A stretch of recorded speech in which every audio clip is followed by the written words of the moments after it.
I forgot to tell you I'll deliver it as well. Somewhere on the East Coast.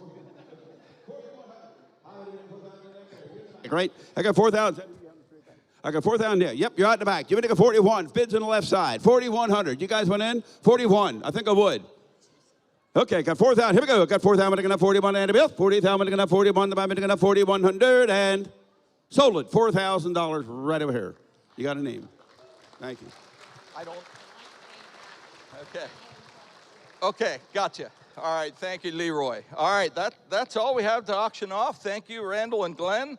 Appreciate that. I hope everybody got their desserts and ready for the rest of the program. So it's obvious. I think most of you know I am not a very detailed person. I usually think about them details while we're on the fly, and Taryn can attest to that. But anyway, hey, first of all, I'd like to say an apology. We missed one business in our program as a table sponsor, and we deeply apologize that to Martin Appliance. We're thankful for your sponsorship, and we want to recognize them as a table sponsor as well. We missed them in print, and to them we deeply apologize for that. So I'm also inviting you, if you have friends at home that you think would like to watch this program, you could message them about now and tell them to log on to South Lebanon Community Church's website, and it will be available to them by live stream. I'd like to recognize some people. Certainly thank you to the Country Home Catering staff. I mean, that meal was phenomenal. Give them a round of applause.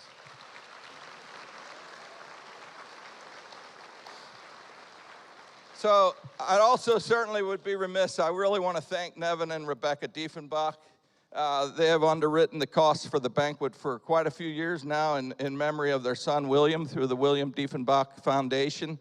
And Nevin and Rebecca, I kind of lost track of where you are. I'm sorry. Right here.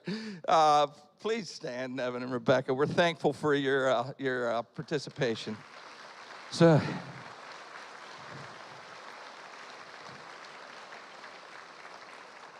Any of your giving when we get to the end of the night will go to fund the ministry, and thank you so much again, Evan and Rebecca. I want to say a special thanks to my family.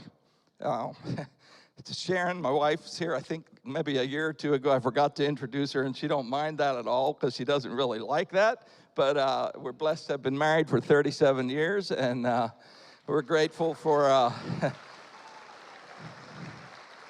we're grateful for our marriage. We're certainly thankful for your friendship with all of you. And I just also want to mention my sons. They're all grown up now. I used to say at our banquets, it's my dream team. It still is my dream team. They're just older now. I can watch them and smile as our 8 grandchildren rip around, and it's just awesome. Thanks to my sons as well. I'd like to recognize a few public serving figures that are with us tonight. We have with us tonight the director for Senator Gebhardt from the 48th District, Dan Bose. Would you please stand? We also have my friend Russ Diamond and his wife Beth. I'd like Russ, if you'd stand, please. I appreciate your coming tonight. And the County Commissioner, Mike Kuhn. Thank you so much for coming, Mike. Now, I just want to remind those who are on the panel, I'd love it if you'd just come on, head this way a while and get in your spots. But I want to also thank our staff, to Taryn and Rebecca. Taryn is our operations coordinator, Rebecca is the ministry assistant, and to Chris Wagner, if you three would stand, them are our full-time staff. Chris is he's the supervisor of the Ignite Learning Center. So thank you guys. Appreciate what they do for these kids. And part-time, we also have Krista Hurst, runs the Release Time program, and Owen and Claire and Elaine Woodcraft, and Sean. Sean keeps our place clean. So if you would all stand, please, and be recognized, that's our part-time staff. Thank you.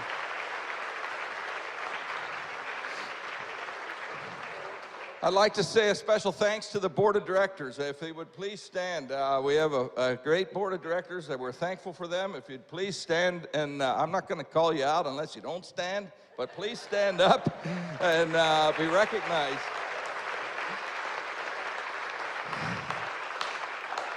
these people have to put up with my brainstorming 4 times a year, and it's usually fun. I get busted on for flip phones and all kinds of things. It's fun. Anyway, but also there's some past board of directors here as well. I know Shirley's here. Is there other past board of directors here that I missed? Shirley Landis, if you would stand, and I don't. Okay, thank you, Shirley. We also have an advisory council, and these are people that we rely on for areas of expertise, and I know 3 of them are here tonight, and that's Joel Zinn and Bud Lake and Ken Sando. If they would stand, and John Castellani is not here tonight. He's moved out of the area. Thank you to all that they do for OnFire, and I wouldn't be surprised if maybe John's watching online, and we're grateful for the stamp that he's left on OnFire Youth Ministry over his years of service to OnFire. I do want to also welcome, there may be some people watching online. We hope they are. This is not my familiar spot, but hello to them, and thank you for joining us as well. Now, special thanks has to go to the volunteers, the ones that serve our kids. Honestly, the heartbeat of OnFire is the kids that are the volunteers that come and share into these kids' lives. If you would stand, please do and be recognized. Whatever you do, there's a lot of you here that volunteer. Please stand, don't be hesitant. Thank you for what you do. It's our opportunity to thank you. You can't do it. It's impossible to do it without volunteers. All right. With that, I hope you enjoy the panel tonight. We're going to have a little panel discussion led by Jim Ehrman. And Jim, you can take it away. Let me introduce the panel to you. Does that sound good? You ever seen this guy, John Klein? So nice to have him here. Above average chap. I want to introduce next to him Chloe. Chloe, wave. Man, you are great. She is the bravest member of our panel. She told me she's very nervous. So would you welcome Chloe, release time student, grade 5? Chloe, I just learned that your mom and dad met attending OnFire. Is that true? This is like an OnFire child. You're great. We are so glad you're here. Nathan Yang. Nathan, thanks for being here. You have been involved since being in release time. You were employed part-time this summer in the summer program. You're an Eagle Scout. Look at you, right? You're currently, yeah, give that up. How'd you find time for all this, right? You currently serve on the OnFire Serve team, and the last time we talked with you, we thought you were great too, and we're glad to be talking with you now. Thank you for coming, right? Terrell, good to have you. Welcome back, man. A former active student in our evening program and our summer program. You previously served on the Serve team, am I right? And you're part-time summer program assistant, past Ignite Learning Center student. You've done it all. You're the Eagle Scout of OnFire, if we had such a style. Arrow of light, man. And you're volunteering weekly with the senior high students. Thanks for doing that, right? And Owen Landis, last but certainly not least, 70, am I allowed to say your age? Come on, at this age, it's a badge of honor. 53-year-old volunteer, been volunteering for 55 years, which is what makes that amazing.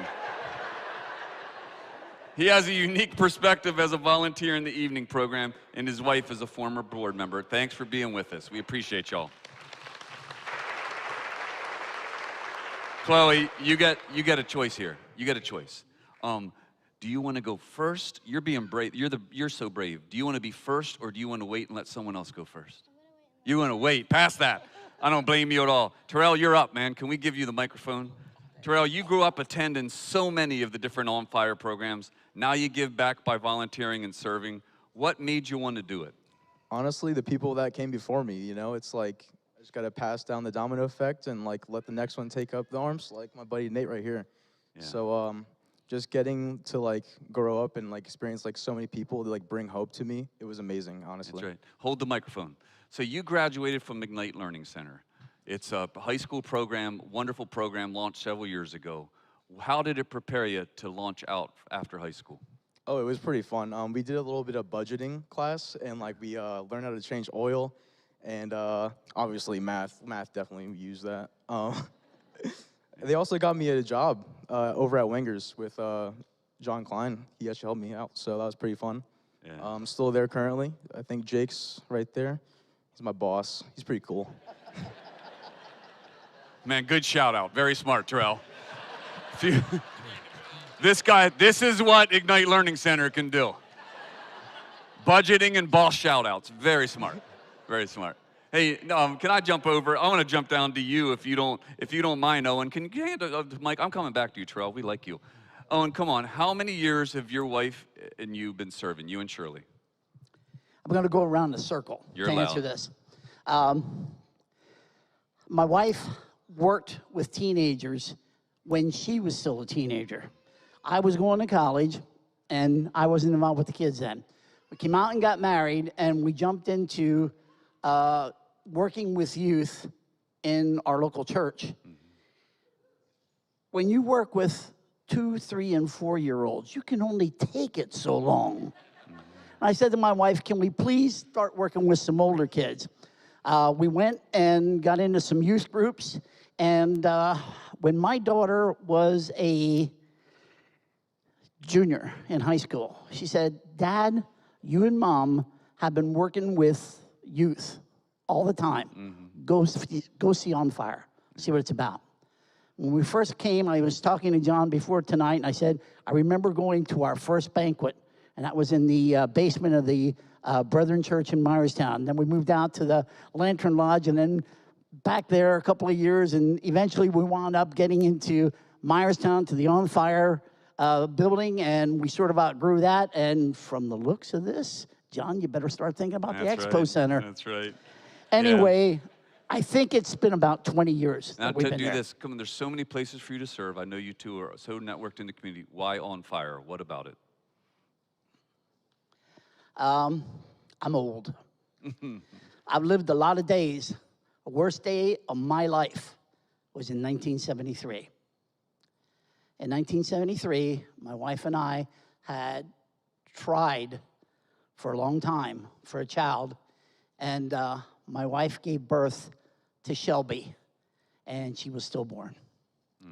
48 hours prior to that, everything was okay. And when that happens, you start saying, okay, God, what did I do? Why was I wrong? You can punish me, but did you have to punish her? Did you have to punish my wife? And then after a while, you start to mellow and you start to think, if she was here, what would I be doing? How would I be trying to reach out to her? Mm-hmm. And the next step seemed to be, okay, if she's not there to reach out to, I got to get around to some kids to reach out to, and sort of found a home at OnFire. Well, we just want to thank you and bless you as spiritual mothers and fathers in this region. Thank you. We are deeply appreciative. Can we just clap for that gifting, right?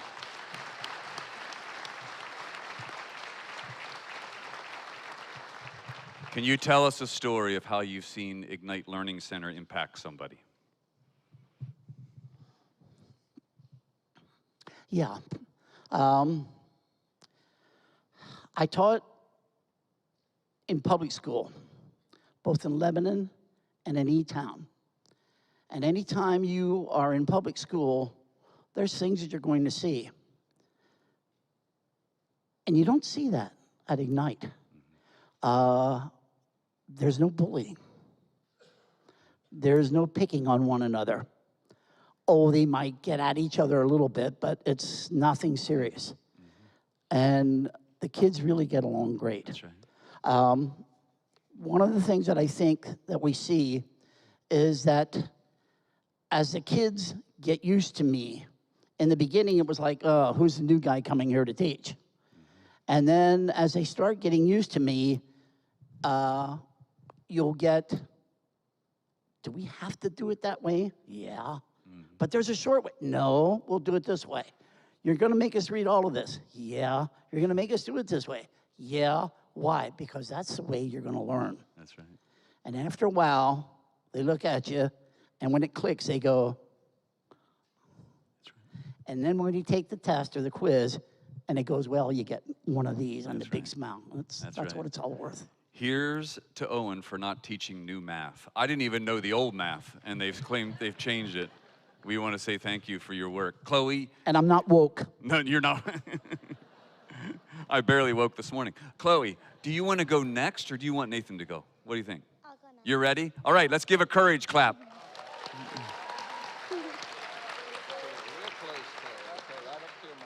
Yeah.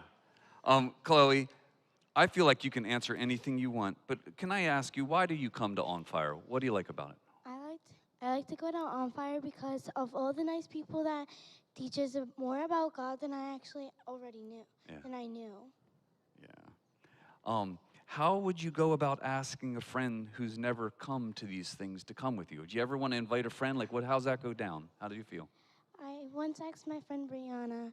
She said maybe because her mom's really protective over her. And this is how I asked her. Brianna, I know you're a Christian. Would you want to come to OnFire?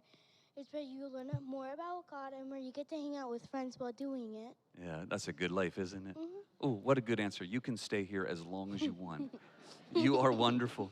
Can you tell us about I know John's like rock star. Can you tell us about becoming a Christian for you? When I was born to a Christian family. They took me to church every Sunday.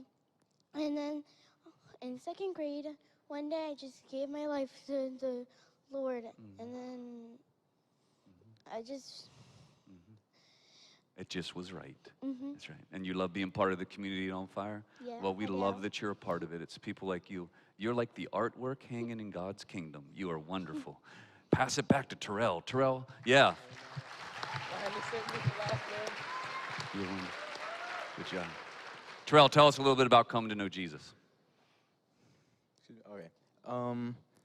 I would say like it mainly kicked in when I made the switch to Ignite, honestly. I was at Elko and I wasn't really around the right crowd. I was kind of a jerk, not gonna lie. Straight up. But I came to realize the error in my ways, and the amazing people that surrounded me just lifted my morals a lot higher than they were. And honestly, I think that's like when it happened. And I got baptized the same year, I believe, or like the summer. So yeah, I feel like that was when it really clicked. I just wanted to thank all of you who like taught me, like Taryn, Rebecca, Justin. He's probably not even here, but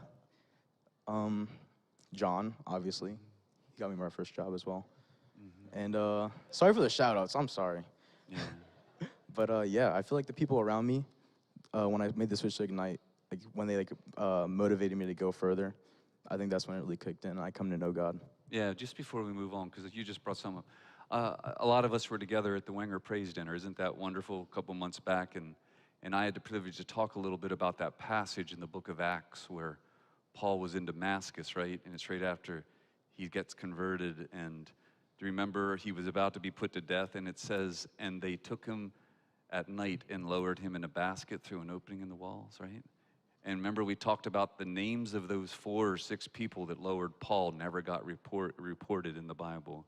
But they sent one of the greatest missionaries outside of Jesus, right? You and I are sitting here probably because of 4 or 6 people who never got their names recorded.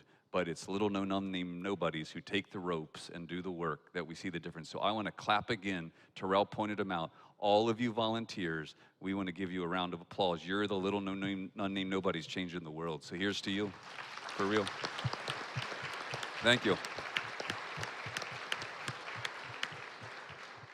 Nathan, you're batting cleanup. Are you cool with that? You're batting fourth. You can do this. Yeah. Hey, man, you have done it all. When I look at your OnFire resume, you are a rock star. You have been involved at release times, summer program, camps, evening programs, serve team. You even worked as a summer program assistant this past summer at OnFire. What keeps you coming back? I have to say the people I've met through OnFire, all the kids, the adults, they've all helped me learn more about God and what I should really be doing with my life, especially when I become an adult.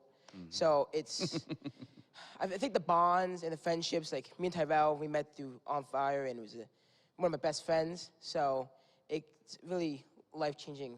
OnFire is. If you had to talk to someone and say, hey, I really think you ought to hang out at OnFire more, what would you say to them? What would you be like asking them to think about? All I say is, hey, because I would ask them the day I was going to OnFire and say, we're going to OnFire everything, you know, I can pick you up, you can go, have fun. And then they'll probably say no. And then next week, I'd ask again. I keep on doing that every week, and then until they're like, fine. And we'd go, we'd have tons of fun, and then they would say, well, I'd ask them again, and they would go, and we'd keep on going, and then sooner or later, I just stopped asking. Yeah. So I think, enough peer pressure, bothering them enough, and they Yeah, seem to enjoy positive peer pressure. That's awesome. Yes. That works. Yeah. Yeah. I just want to say that you have such a persistence and a positive spirit. I can't see why anyone wouldn't hang out with you, man. You are wonderful, and we appreciate the three of you. Thank you for being willing to come up here. I'm going to ask John Klein a question. Do any of you want to say anything about John before I ask him a question? Now he wants the mic. Look, Terrell, no, I saw that hand. Come on, Terrell, what would you say about this guy? I said this at summer camp, but John's the OG. He's like honestly amazing. Like he just took up this ship and he carried it all this way, and it's just amazing. Like you brought me so much hope in my life, and I just wanted to say thank you. Yeah, I want to honor John in a second. Yeah. I thought I was off the hook. No, dude, we're just getting started, brother. Hold on. So I get to sit in board meetings, and if you've ever been there, you know there's that trigger point at some point in the night, and I think the board members can attest, where you're talking about the work that we do, and all of a sudden John just triggers. And he just starts to talk about his passion for Jesus' desire to reach every single people, to search the margins, to search the edges, and to say, man, God wants to do a work. He gets passionate, and you sit there, and just about the time you're going to ask to step off the board, he does that, and you're like, okay, sign me up for another 3 years, right? So we just love it. I oftentimes tell people, I get to be a teaching pastor at Effort of Community, and I oftentimes tell people when God gives his resume in the Old Testament, the number one phrase, he introduces himself. I'm to that stage in life where people I hang out with, people I do business, I don't listen to what they're asking me to do, I listen to how they're asking me to do it. You learn something about people, right? And do you know the number one way in the Old Testament that Jehovah asks people to do something? He starts with this phrase, am I not the God of Abraham, Isaac, and Jacob? He doesn't use his power resume, he uses his people resume. He talks about lives that have been touched, because our God is a God who's known through touching lives. And I think if God were still reading chapter 11 of Hebrews, right, and saying, you know what, time fails me to tell you of Rahab, Samson, Gideon, Jephthah, and John Klein. So John Klein, one more time. This is an above average chap. We love you. Tell us, take a minute or two, tell us why you keep doing it. Well, as I'm sitting up here, I'm like, I don't know if you know Tyrell and Nathan, or what are you, maybe 5 years difference from each other? Roughly. New math, man, new math. When a young teenager hangs out with an older kid, something either is happening, good or bad. I remember one night I was hauling corn silage in the middle of the night, and I saw my son Jason with a 12-year-old teenager in the dump truck with him. And I thought of that same phrase, something's either good or bad. And I knew, because I knew Jason, that it was going to be good. And it was good in that boy's life. Something good happens or something bad. So when your kids are hanging with someone and they're positive role models like Tyrell is to Nathan, is a beautiful thing. And that's what keeps me coming back. That's right. That's right. I'm going to pretend you can ask yourself any question you want to answer. What would you want to say to that ambiguous question? Come on, you want one of us to come and work at OnFire. What would you do to get us to do it? Well, the only question I can think of is, did I set my goal too high on financial raising tonight? But no, we did not. Did he? Okay. Did he set it too high? No. There's everyone's quiet. I didn't tell anyone that goal. Okay, let's do it. Man, you got to ask me that question again. I'm sorry. No, I was just asking, if you were going to ask one of us to get involved, what are you going to do to get us to hook up and do this thing? What legacy do you want to see? What do you want to leave behind? Every one of these kids, and not just the ones in front of you, but the ones that come in our door, have been given gifts designed by God to be used. And they need us to draw that out of them, because their environment is potentially destructive at this point. Potentially. I'm not saying that about everybody. Everybody has a different journey to walk. And depending on that journey, they need you and I to come alongside them to find success and to find Jesus. That's right. That's how he designed it. He's the master.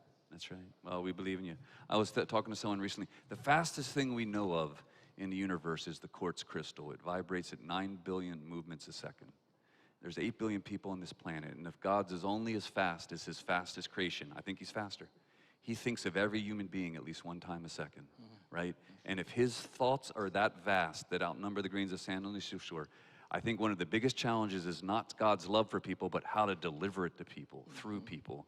You have made a way for so many of us to show love to God's people, and we just want to say thank you, right? Thank you. You're welcome. So, hey, give it up for the panel. Thank you, gang. You did it. All right, gang, you're good. Thank you, sir. Okay, we're going to keep moving on. Thank you. Jared? Thanks, brother.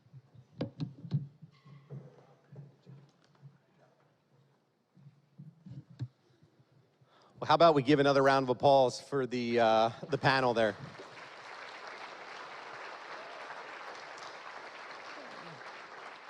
Well, I have the privilege to introduce Nona Jones, and we are so excited that she's coming to speak with us tonight. And I got a short bio. Now, she did, I don't know, scold me, but she's like, please don't read the whole thing. So I'll try to shorten it up here. But Nona Jones is a rare combination of a preacher, business executive, author, and entrepreneur.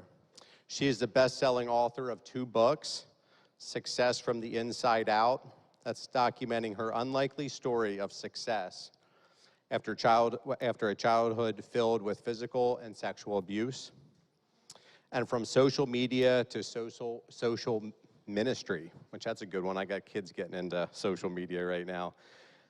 A globally acclaimed guide to digital discipleship for churches. Her new book, Killing Comparison, offers practical and down-to-earth insight on how to get free from toxic comparison, to help you reject the lie that you aren't good enough and to live confident in who God made you to be. Nona?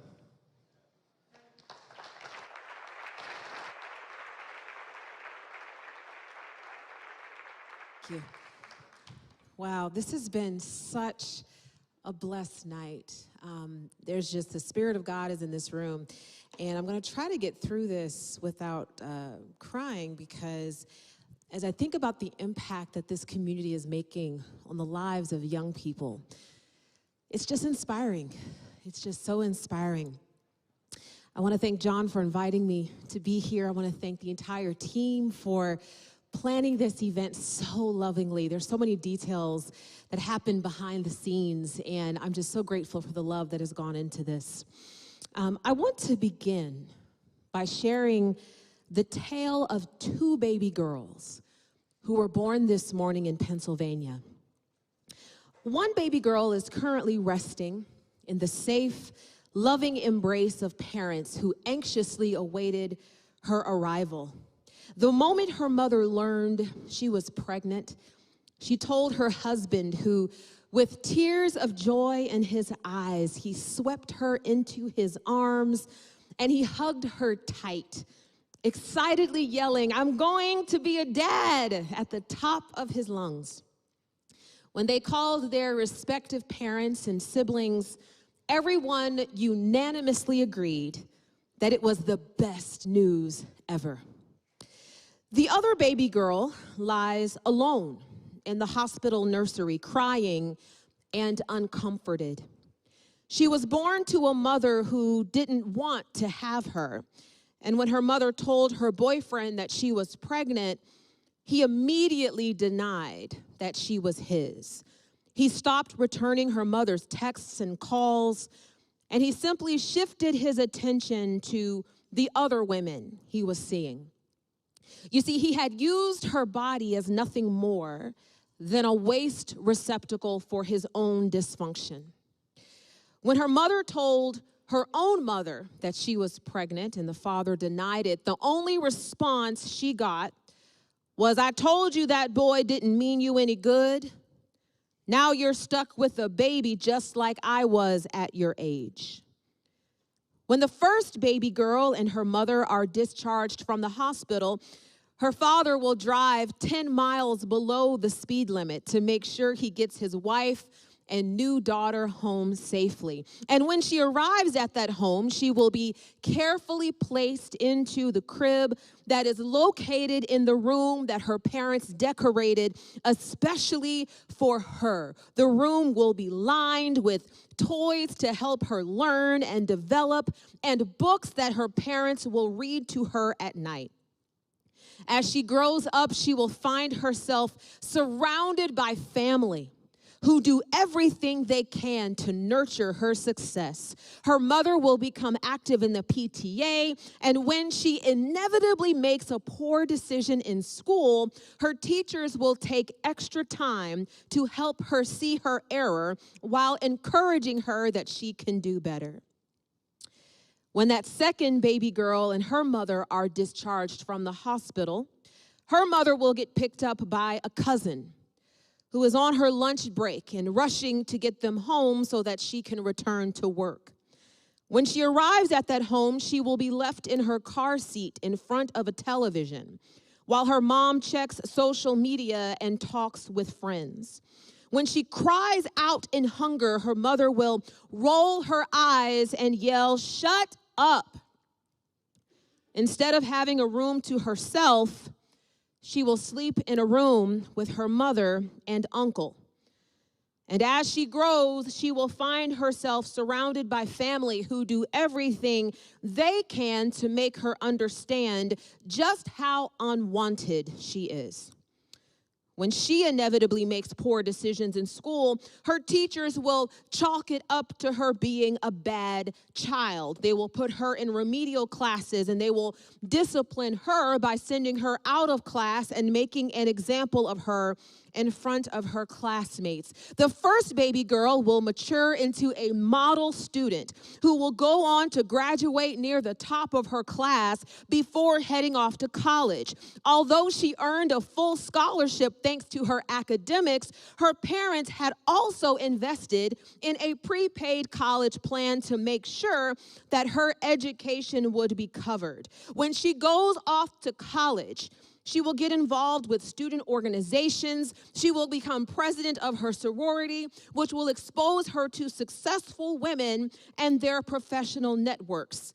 After graduating from college, she will land a great job at an accounting firm thanks to her sorority connections and her father being close friends with one of the managing directors. She will be on the path to a great life.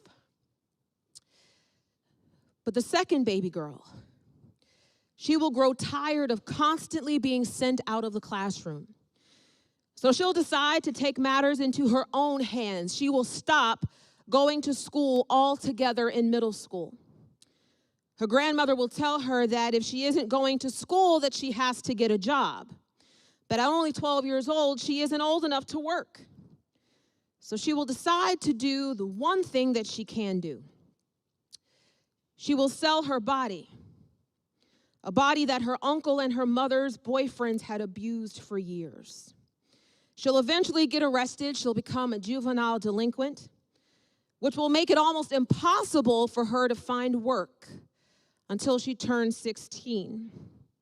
After trying unsuccessfully to get multiple jobs, she will decide to return to prostitution, where she will end up getting pregnant.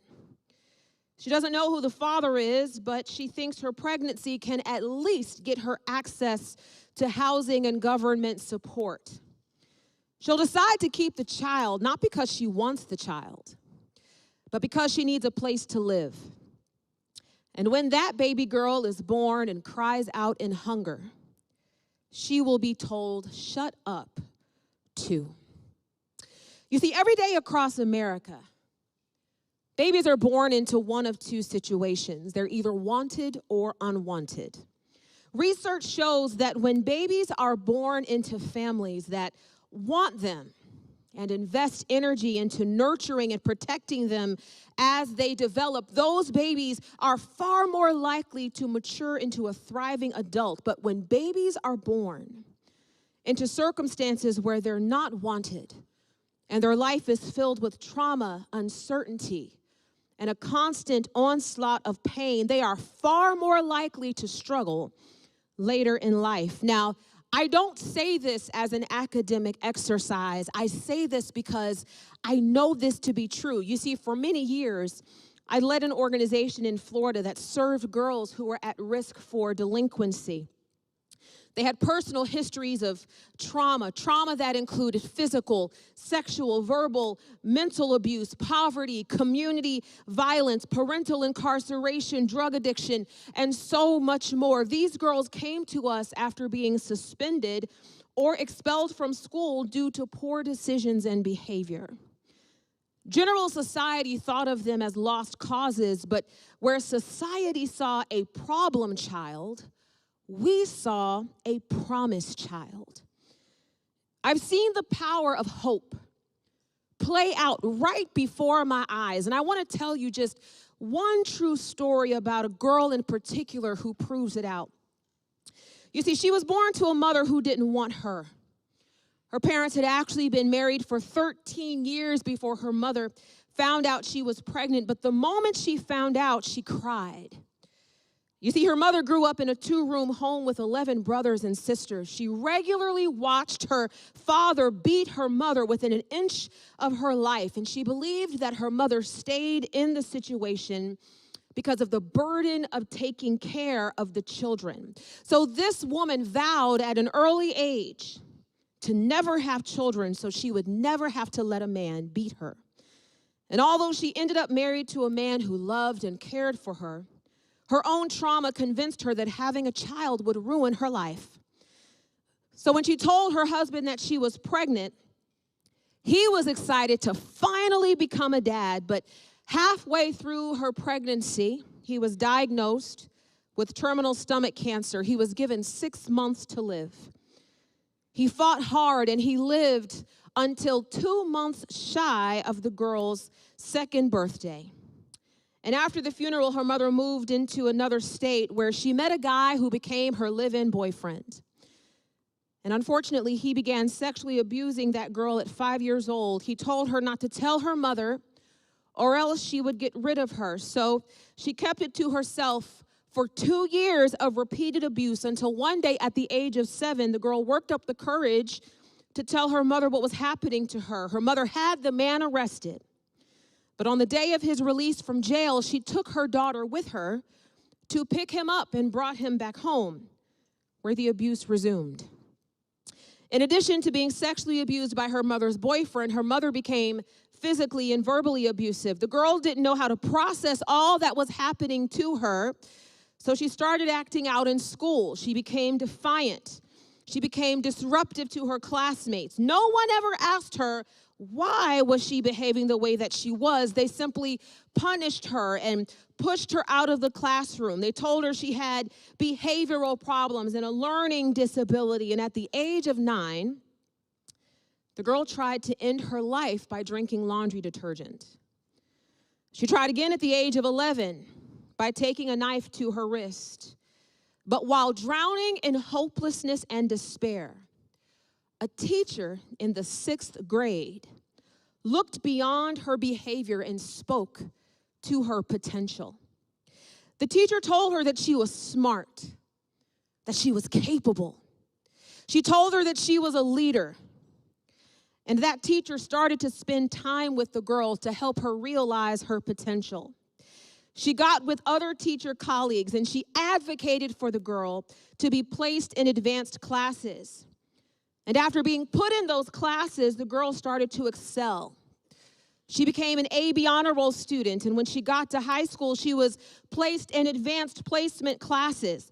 She continued to excel. She was invited to join the National Honor Society, and she passed all 8 advanced placement exams, earning her enough college credit to enter college as a first-year sophomore.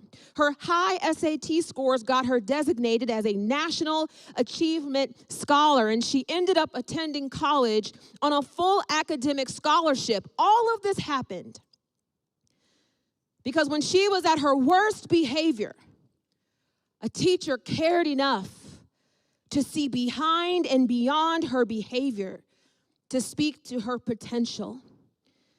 And I know this story so well because that little girl was me. You see, children will either live up to or down to our expectations of them. When we see a child misbehaving or acting out, our first natural reaction is to ask, what's wrong with you? But the more powerful question is, what happened to you? You see, the reason why I'm so grateful for the work of OnFire Youth Ministries is because they are coming alongside children who deserve to have a place where they are safe, where they are seen, where they are known, and where they are loved as much as Jesus sees and knows and loves each of us. You see, I'm speaking to you today not because I was born into the type of family that ensured my success, but I'm speaking to you today because I was seen and I was loved by the type of teacher who knew that my behavior wasn't my identity. And this is why I'm asking you to dig deep in your heart to invest in what OnFire Youth Ministries is doing. This ministry is for the children of this community, what Miss Mathis was for me. The entire trajectory of my life was changed by one person choosing to invest the currency of their hope in me. You see, currency is simply a means by which an exchange of value is created. Hope is currency because it has the power to create value when it prompts us to act in ways that create hope in other people. Hope causes us to believe that something is possible even when it seems improbable. And hope is the only means by which what seems impossible can ever become reality. So in the time that I have left, I just want to leave you with a few thoughts on why the currency of your hope is necessary for the children of this community. The first thing I want you to know is that the love of God sees potential where others see problems. When I reflect on my childhood, and how at the same age that my sons are today, 9 and 12, I tried to end my life. I realize how unaddressed trauma can steal hope from our hearts. I didn't grow up in a Christian home, so I didn't know anything about God or heaven. But even though I didn't know what was on the other side of death, I just figured in my young mind that it had to be better than what was on this side of life. I didn't have anyone in my life to protect me or to assure me that things would get better. So you see, in the absence of hope, I decided to do the only thing I could think of. My heart was bankrupt of any sense that life could get any better until Miss Mathis gave me a reason to believe. Miss Mathis didn't even know what I was dealing with at home. All she knew is that she saw potential in me and she wanted to bring it out of me. I recently celebrated my 40th birthday, and instead of having a big soiree, I invited 20 of the women who have been most impactful in my life. And I was so grateful to have Miss Mathis attend. As she was sharing her memories of me with the group, she said something so profound. She said, "Nona, you had a fierceness and determination in you that immediately set you apart from others. I remember giving you all an assignment that stumped everyone, but you focused your energy and effort, and you came back with the right answer. And it was then that I knew there was something special within you." Despite me acting out at the time and not always doing my homework, Miss Mathis looked beyond my behavior and she saw my potential. And it was seeing my potential that made her begin to invest the currency of her hope in me. She took extra time to work with me after class. She even assigned me leadership roles in the class. She got other teachers and advocated for me to get promoted to advanced classes. It was her effort and her energy that placed me on the trajectory that my life is on today, which brings me to my second point. Concern is hope on layaway. Compassion is hope in action.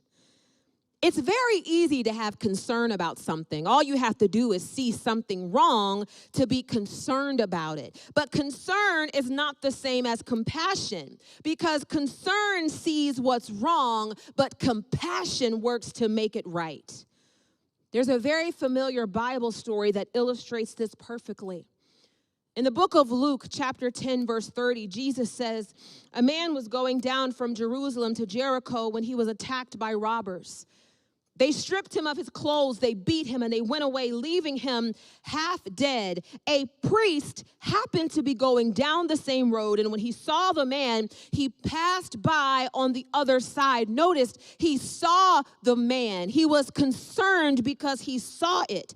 So too, a Levite, when he came to the place and saw him, passed by on the other side. Again, he was concerned because he saw it, but a Samaritan, as he traveled, he came where the man was, and when he saw him, he took pity on him. In other words, he had compassion on him, and he went to him and he bandaged his wounds. He poured on oil and wine. Then he put the man on his own donkey. He brought him to an inn. He took care of him. The next day, he took out 2 denarii and gave them to the innkeeper. Look after him, he said. And when I return, I will reimburse you for any extra expense you may have. What separates concern from compassion is that concern is cheap, but compassion is costly. Because compassion is the currency of hope. When I was acting out in elementary school, my teachers were concerned about me.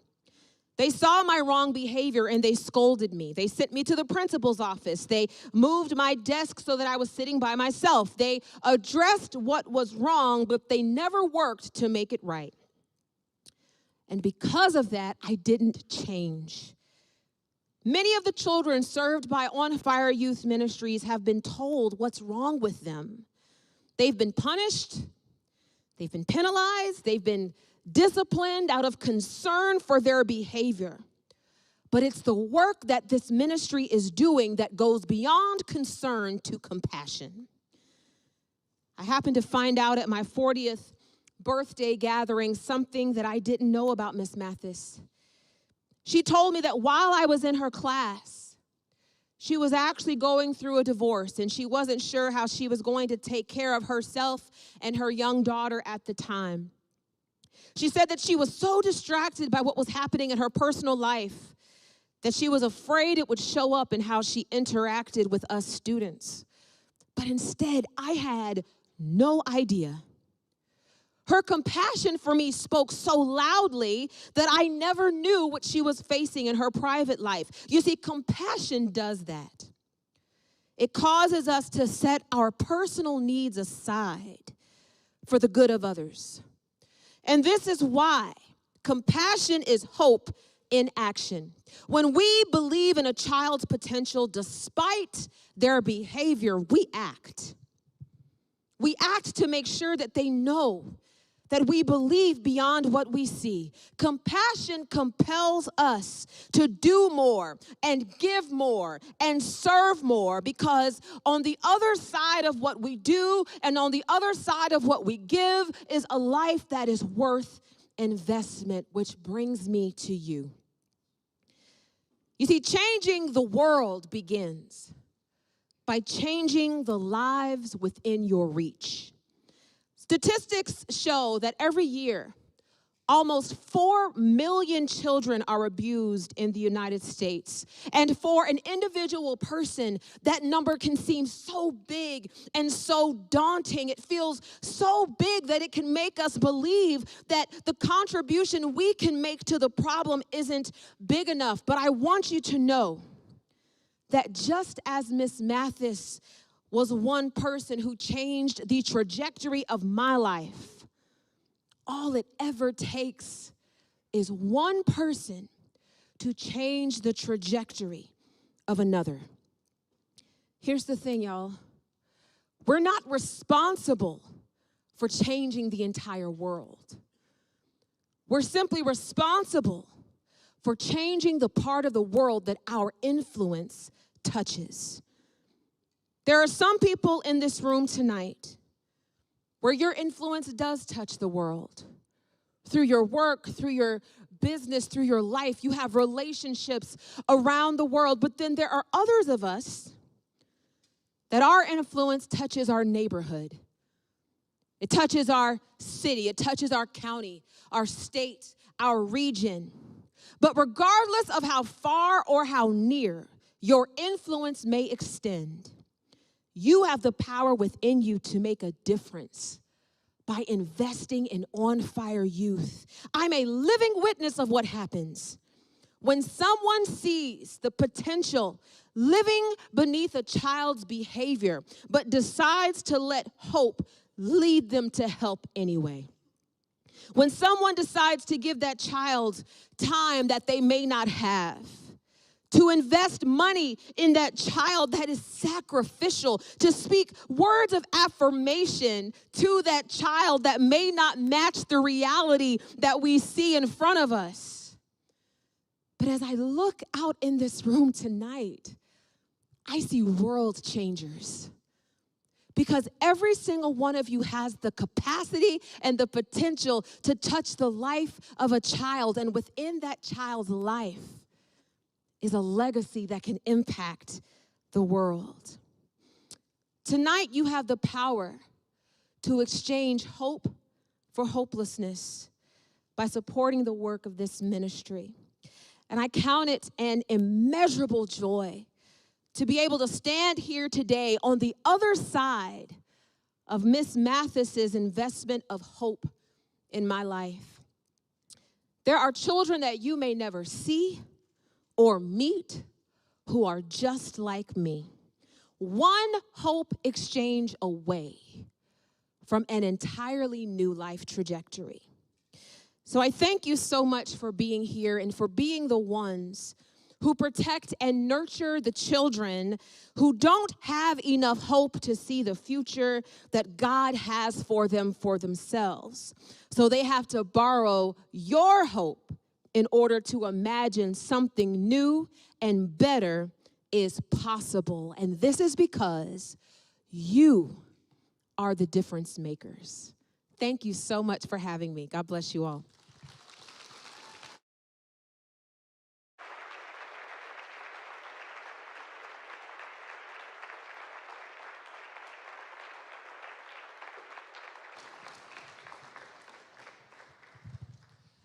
Thank you, Nona. Your words are so inspiring. We appreciate you being with us. Just give me a few more minutes, and we'll have you out of here in prompt fashion. I have a few words to share. Some of you may be anxious to head home. I got to put this close. Some of you may be anxious to head home. If you're like me, sometimes you come to these events and you already have your check made out. Or you might be scrambling to write it out now, but hear me out for a moment. In a school district not too far from here, there's a release time program. It's offering to students to teach them about Satan. Not from a biblical worldview as you and I understand him, but from a worldly worldview. They state in their brochure that Satan is not a supernatural being, but rather a literary figure who represents a metaphorical construct of rejecting tyranny and championing the human mind and spirit. Now, you and I know that's not the role of Satan. Satan has clearly come to kill, steal, and destroy, and starts with our children. It's a horrible thing, we know, because Satan is a liar. I share this with you for awareness. We have got to stand together. The Bible tells us that this battle is won on our knees, and that the victory belongs to Jesus. And that's what I hope that all of us are here tonight to stand together and proclaim in the lives of kids like Nona. Many of you who volunteer will meet a kid like Nona this week or through the weeks ahead. There's several ways that you can do this. A check with no designation is great. It goes to OnFire and our general fund. I want to tell you that OnFire does have a relationship with Faith Builders. Faith Builders is a conservative organization that handles education improvement tax credits. Currently, they've recently sent our principal an email. They have over $1 million in tax credits that are waiting to be used in programs that will improve education. Programs like Ignite Learning Center. If your business is in a position where tax dollars is an issue to your Pennsylvania state, we have packets available as you leave. One of our board members will be out there and give you the information, because we would love to talk to you. Our board believes strongly that Ignite Learning Center is in a position of huge influence in our community. We've seen the fruits. You've heard a little bit of it tonight. We do need the tax credit giving arm to come up. And we believe that there's a lot of people, it's easier to just write the check to the state. The tax credit program is there to be taken advantage of. It's not us taking tax dollars. It's not the state guiding the wheel. It's you deferring your state tax money to credits. And we do have some businesses represented here tonight that have deferred their giving to OnFire. So we would appreciate that. We'd love to see that ramp up. On your table, there's an envelope on every table, and inside it, there's an envelope for each one of you. We would love for you to put your information on there. We won't mail to you 20 times a year. A couple times a year, you'll get something from us. We need to communicate with you. We love to do that. Please make sure your giving is put back into the envelope. There was times in our past where they got rolled up already and we had to hunt them down. We don't want to do that. We want them to get in there. I do want to say one thing to Nona. When they communicated with Taryn, who's picking me up at the airport, I told Taryn to tell her that it's the executive director in his Mercedes-Benz, but then an old farmer in his farm truck might come and show up. So we kind of crossed that bridge on both ways. We got you, but we talked about farming the whole way from Harrisburg, and I love that. Thank you, Nona, again. But as we end this tonight, I want to ask you if you're able to stand in agreement with. We are going to pray. We're going to pray that, first of all, Release Time in our community continues to proclaim the gospel of Jesus Christ, so that kids that can come and hear and learn and know and experience the love of Jesus Christ. And we're also going to pray that these other things that come about, the Lord would have his way. Can we do that? And then I want to thank you again for coming tonight. Please stand if you're able to. We'll end in prayer. Heavenly Father, we come to you tonight. We're thankful, God. God, I thank you for this community. I thank you for this community of supporters and friends, God. We thank you for what they mean, not just to me as a person, but, God, to our ministry and to our children that darken our doors, Lord. And we pray that the gospel that you, your Son, Jesus, has laid forth would be proclaimed in clarity week after week, so that young people and children will be given the opportunity to decide to be a follower. And Lord, I pray that we would continue to hang on the words that Nona has shared, that we would just be one voice that speaks life into a child that is maybe hearing voices that they won't be amounting to anything, Lord. We pray for empowerment of every volunteer to do that as they speak life into kids. We speak against this thing of the enemy, God, that's coming into some schools in a very defiant way. We pray, God, that your hand would be upon what goes on there, Lord. You're the master, the author, the beginner, and the finisher. And we thank you in Jesus' name. Amen. Thank you all for coming.